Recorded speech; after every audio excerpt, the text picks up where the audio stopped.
nak siapa ni? Tu tanya tengah apa? Betul. Kita ni tambah 3 lagi baik. Kita dapat 3 karakter. Karakter yang mana? Okey.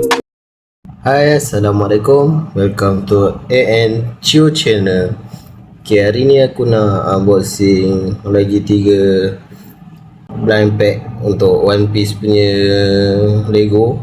Tapi sebab kalau korang masih belum mampu nak beli Lego, korang boleh cari jenama ni dekat mana-mana kedai mainan yang dekat dengan kawasan korang lah. Okay, so yang ni dia mini figure yang kira murah lah. Kalau korang baru-baru nak start main Lego, nak klik Lego, korang boleh dapatkan pack yang macam ni. Ok, so tanpa tunggu lama lagi, jom kita unboxing. Kita start dengan pack pertama.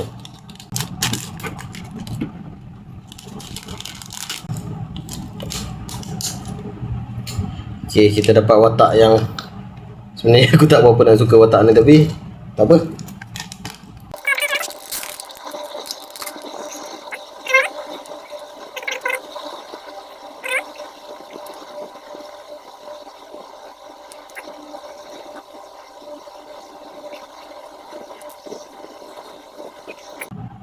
So yang ni penampakan dia. Okay. Yang ni kaki dia dah ada api-api. Akuma no Ashi Diablo Jumbo. Okay, kita letak dulu sini. Kita letak depan busuk.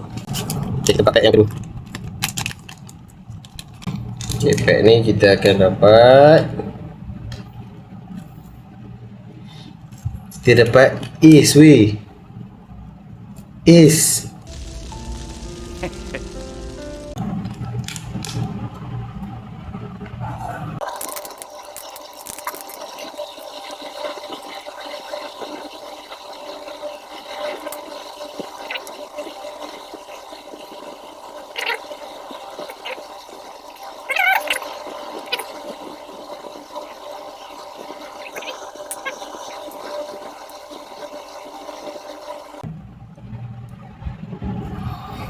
Okay. So ni penampakan Ace kita. Ace waktu remaja. Nice juga dia ada api dia.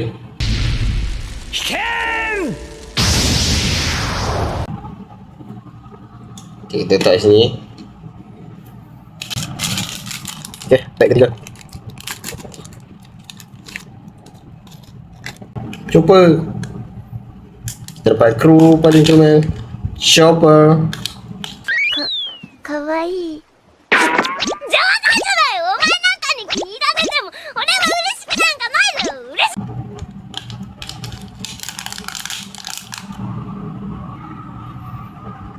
Okay, so ni jatuh.